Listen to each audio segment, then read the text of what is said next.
Take a good look at this town. This is Manila, before the Japs took it. These people are friends. You'll be meeting them or people like them soon. This is the Philippines in 1940, a modern, civilized country, a piece of America, peopled with fellow Americans.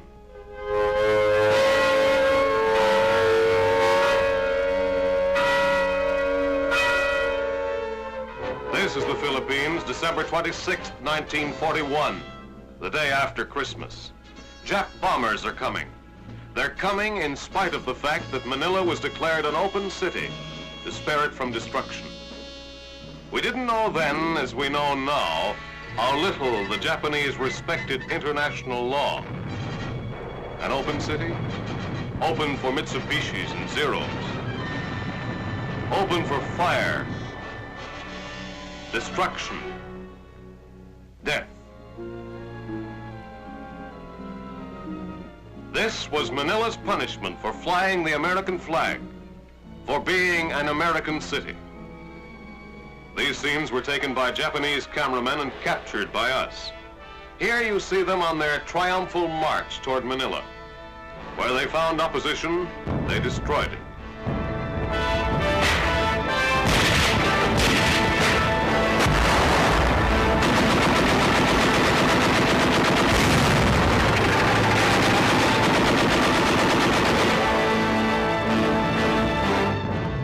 Also destroyed without opposition. Christmas 1941. Goodwill toward men. Finally, they marched through Manila. Manila, the whole Philippines was theirs. Or was it? Not quite. Not for 5 months yet. Not for 2 bloody battlefields. Not for Bataan and Corregidor. This is Corregidor, the rock. The rock in the gears of the Japanese war machine. The Japs are bombing us from outside. Look at those lamps sway.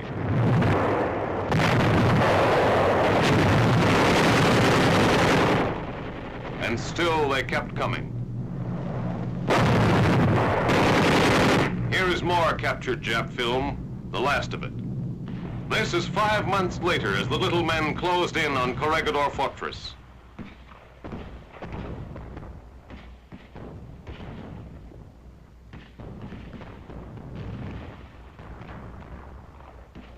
The survivors were starving, wounded, short of medicine.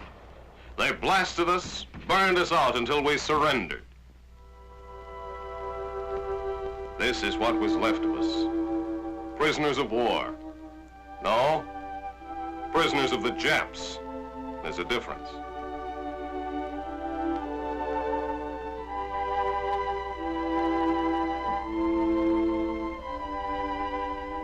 Name, Jonathan M. Wainwright. Rank, Lieutenant General. Serial number 02131. This is the start of the brutal death march. Many of these American and Filipino fighters were tortured and murdered. May 5th, 1942, a tragic day for us. We lost the Philippines.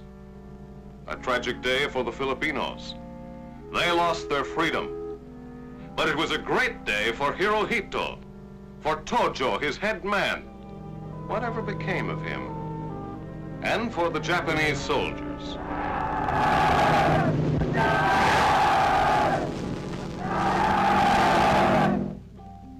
Look at this map.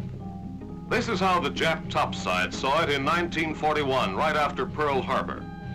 Vast, incredibly rich, the key to their push southward through the Pacific.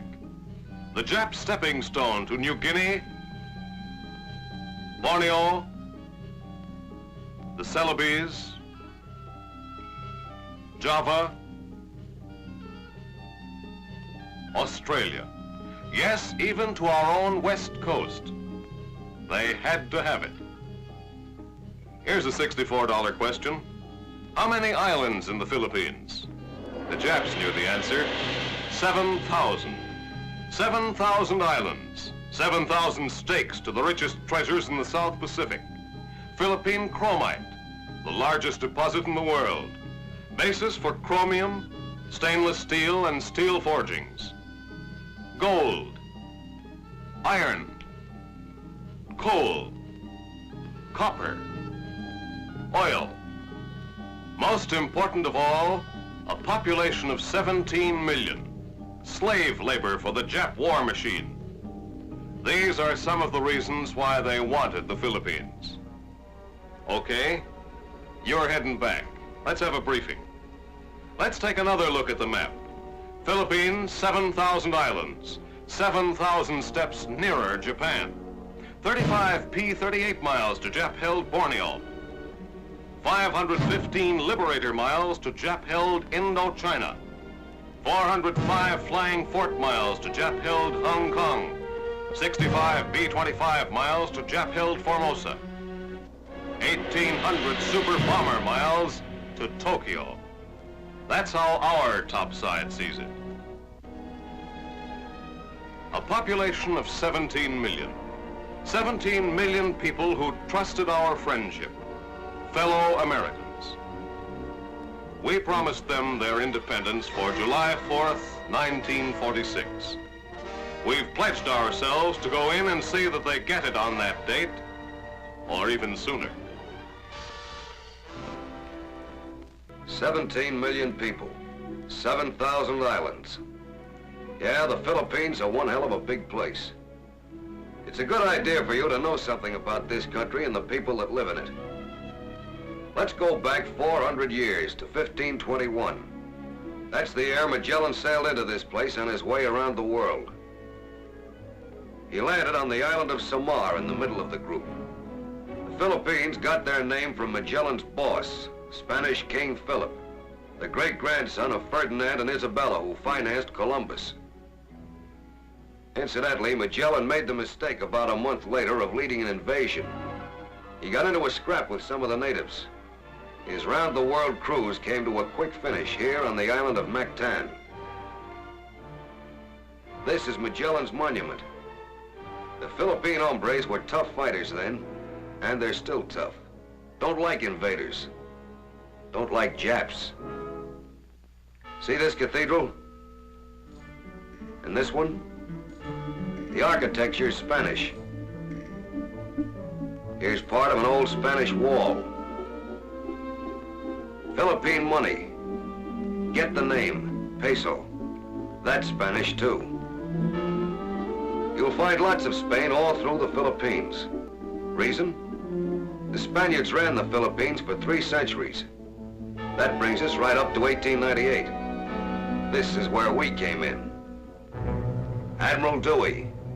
Fire when ready, Gridley. Battle of Manila. Too bad you can't see this in action. We didn't have a Signal Corps combat camera crew around in those days. Yeah, that's when we came in, the first time.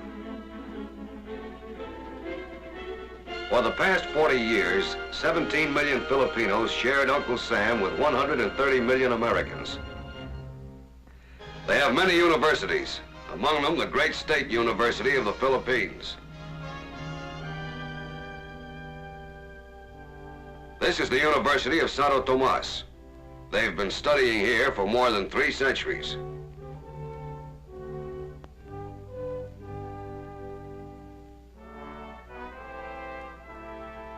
Silliman University on the island of Negros.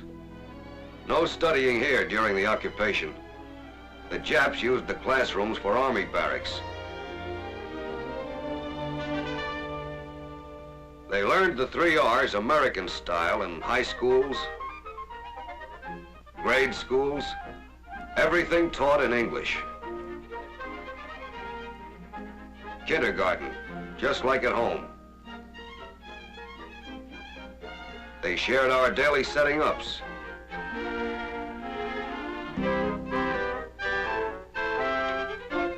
School for farming. The Filipinos also shared another kind of American school tradition, one of the U.S. Army's oldest and best, our West Point. It's the general. This picture was taken before the war, when he was in command of the military defense of the Philippines. There were some Americans who saw the need for organizing the defense of the Philippines long before the war. Working with the Philippine government, they set out to build a tight, hard army of Philippine regulars. Even long before Pearl Harbor, the Jap menace was there, ambushed behind diplomatic lingo and grins. Maybe you'll get to see the military academy on Luzon. It's modeled after our own West Point, right down to the uniforms and precision drilling of the cadets. The Filipino GIs were trained like us. We shared with them in this, too. There were 4 of these tough Filipino GIs for every American fighting and dying on Bataan and Corregidor.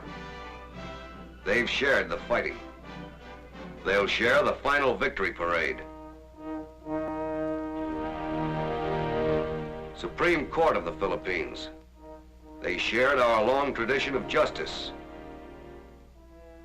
Those fine, intelligent faces are the faces of civilized men, guarding the laws of a civilized nation, dealing in civilized justice, a term the Tokyo criminals don't understand. And here is their House of Congress. The Filipino legislators built their constitution based on ours. They made their laws as we do, by the consent of the governed. Laws for the Filipinos, by the Filipinos. They had a president. When the Japs invaded, he set up a government in exile in Washington to be ready for the day when we would liberate the Philippines and once more bring it into the society of free nations. His name, Manuel Quezon. Quezon did not live to see this moment of liberation. He died in America. But his vice president, Sergio Osmeña, is carrying on the same fight. Like Quezon, the second president of the Philippine Commonwealth wants only to see his country and his people living in independence. They are a deeply religious people. 90% of them are Christians. The Philippines is the only Christian nation in the Far East. They've been Christian ever since the Spaniards first got there.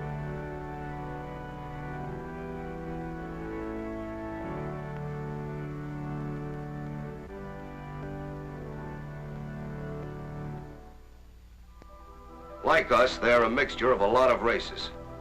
If you hit a beach like this down south on the island of Mindanao, you'll meet this kind of Filipino citizen, the Moro. The Moros are Mohammedans. They look peaceful here, but they can fight like hell. Their favorite weapon is the bolo, a wicked piece of steel a top sergeant could shave with. They use it on everything, including their enemies. They fought the Spaniards for over 300 years. After 1898, they fought us. Blackjack Pershing battled against them in his captain's bars long before he battled against the fathers of the Nazis at Chateau Thierry and the Argonne. In 1913, they buried the bolo as an instrument of war and took it up as a tool for peace and prosperity. They joined hands with the rest of the peace-loving Filipinos and earned their right to independence. Their biggest town is a place you've been hearing about, Zamboanga, the place where monkeys have no tails. That's one of the monks. See? Just a stump of a tail. When we get in, the Moros may put on a USO dance for us. It'll be like this.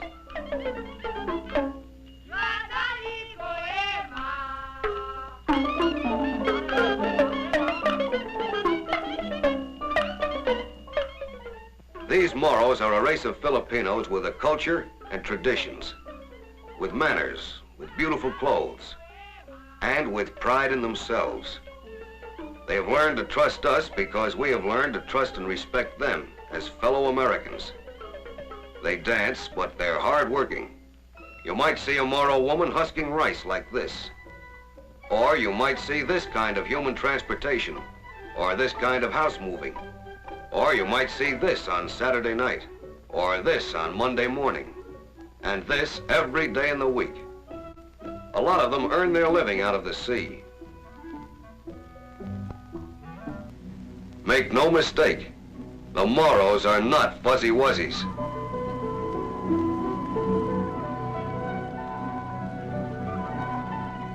The lowlands of Mindanao lie 10 degrees above the equator. Some of you may find yourselves in the jungle mountains, or maybe 500 or 600 miles north on some of the other islands. Cebu, Mindoro, or Luzon.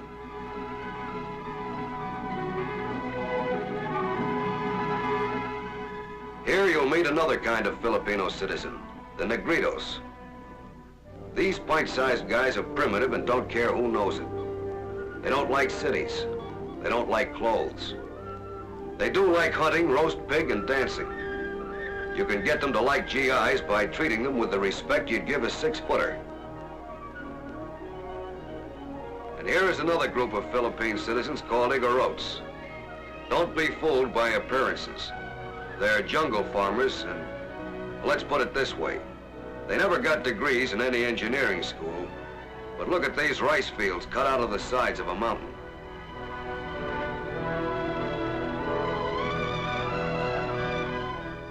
Maybe this wouldn't be tough to do if you had a flock of bulldozers and tractors, but this is all hand-carved.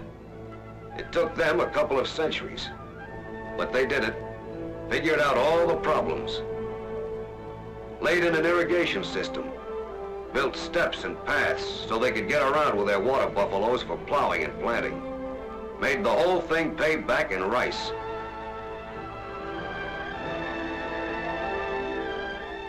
And it's beautiful.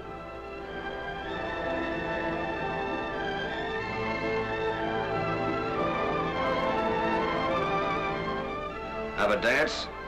This one is done with rice stalks. The Igorot women are as much an eyeful as their landscape. Fathers, brothers, and husbands of these women are piled in graves on Bataan, where they rode on the tanks and fell side by side with thousands of our own guys. There are some important things you should know about the Filipino woman. She is treated at all times by her menfolk with the greatest respect. She is devoted to her religion and to her family. You'll find her modest and modern. She listens to the radio, goes to the movies, dances. She understands and appreciates the meaning of a liberated Philippines as well as the men in her family. Yes, you'll find her modern and modest and friendly. Don't mistake her friendliness. Don't get too playful. She's used to being treated with the same respect we give our own womenfolk back home. You'll find her working, taking care of the family, outdoor girls, sophisticated ladies, moral ladies in a harem. These Filipino women live by their Mohammedan religion, live by it strictly. Usually you won't see them outside their homes unless accompanied by their husband or menfolk. Filipino girls wear models you don't see on a pinup. These are called butterfly sleeves. It's the national dress. Soda fountain cuties, blues singers, women in white, jitterbugs.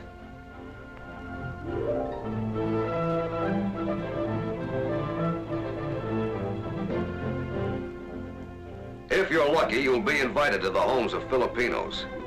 They're great family fellows. That's right, so are we.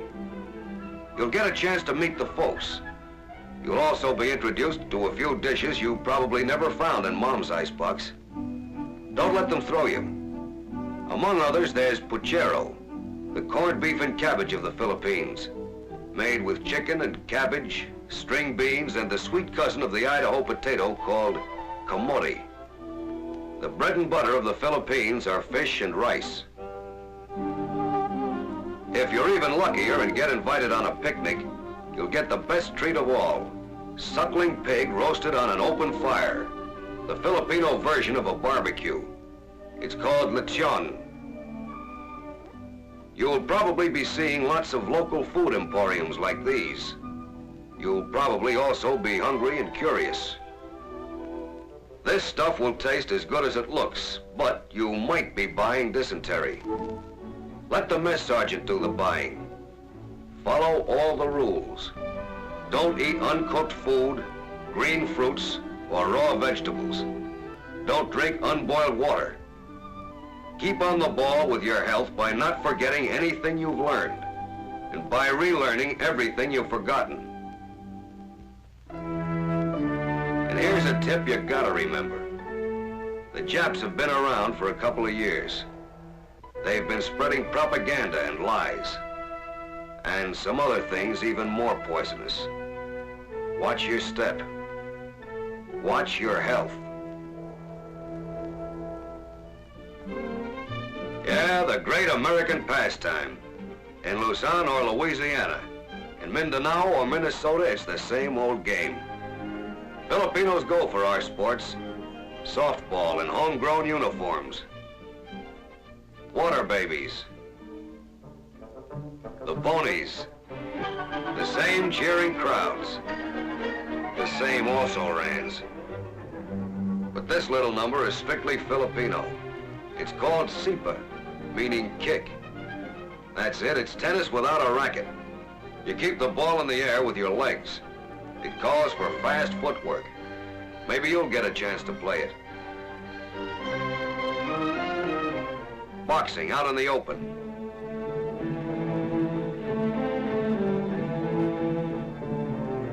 The juniors take to it like champs. Talking of champs, here's one you'll remember. Severino Garcia, once world's middleweight champ. A Filipino boy. Another Filipino fight champ was Pancho Villa, former holder of the flyweight crown. Fair play, democracy, are at the bottom of American sports. The Filipinos take to them because they take to us. Do these remind you of home?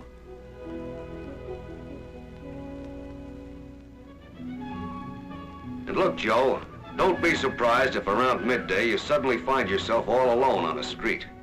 It's another old Spanish custom, siesta time.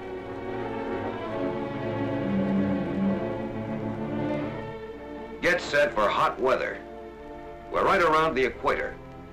March to May is generally the hottest time of the year. The heat is usually sticky, sweaty. But don't kid yourself. Siesta or not, these people know how to work and have plenty of big-time jobs to work at. Lumber, big timber, mahogany, hardwoods. The foothills and mountains on the islands are covered with them. The Japs had their eyes slanted on this stuff, saw it in terms of planes and ships long before we stopped thinking they were just dream boys. But millions of feet of good lumber was deliberately destroyed by the Filipinos before the Japs had a chance to grab it. Sugarcane, thousands of acres under cultivation. The Filipino sugar bowl was one of the world's biggest and richest. More than 1 million men and women kept filling it. It went out by boatloads. Coconuts. The Japanese wanted control of this business too. Know why? Coconut oil makes glycerin. Glycerin makes high explosives. High explosives make supermen. Supermen make war. Rubber. The Philippines have this white gold growing in their backyards.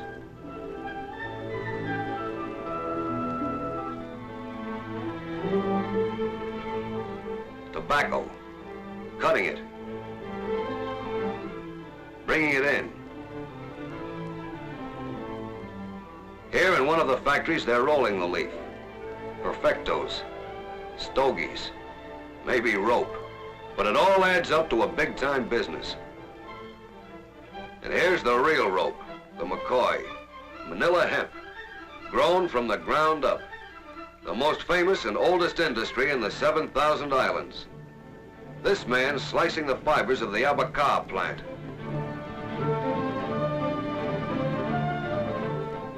Shredding out the long, tough strands.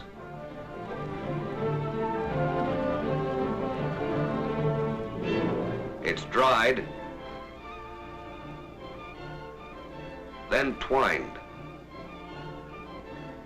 Back in the old Nantucket Clipper days, Yankee traders tied up with Manila hemp in ports over the 7 seas.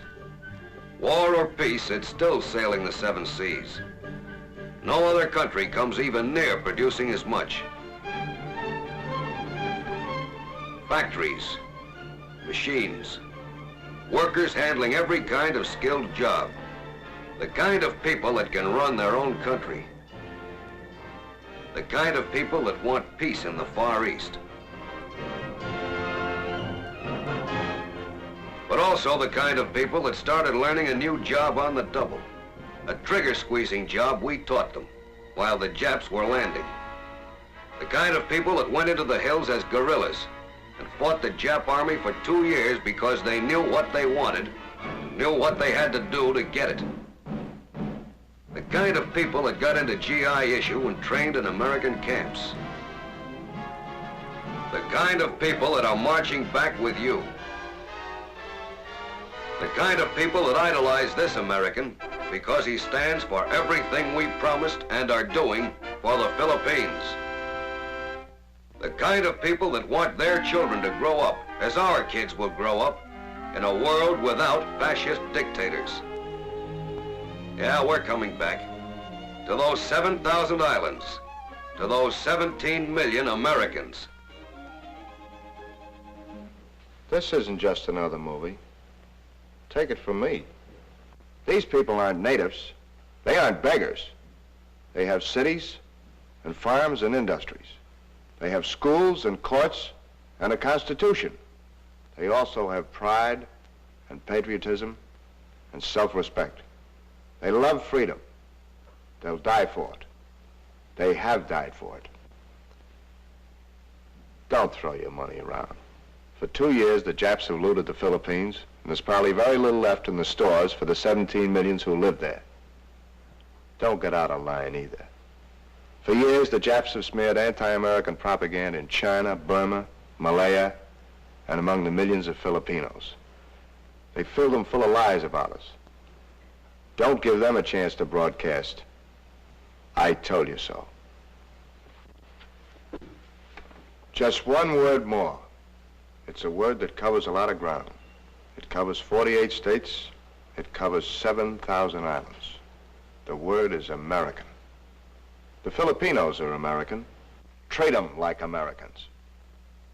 And Joe, don't for 1 day, 1 hour, 1 minute, ever forget that last message sent by a GI who saw his starved comrades, Americans and Filipinos, dying around him at Corregidor. What you are about to hear now is a transcript of the radio messages that came out of Fort Mills, Corregidor on May 5th. They're not near yet. We are waiting for God only knows what. The white flag is up. Everyone is bawling like a baby. They're piling dead, wounded soldiers in our tunnel. Corregidor used to be a nice place. It's haunted now. Get this to my mother.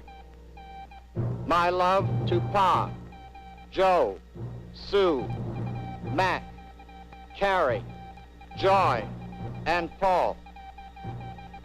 Tell Joe, wherever he is, give him hell for us. Joe, you know who he means. Give him hell. Keep giving him hell till we get to Tokyo.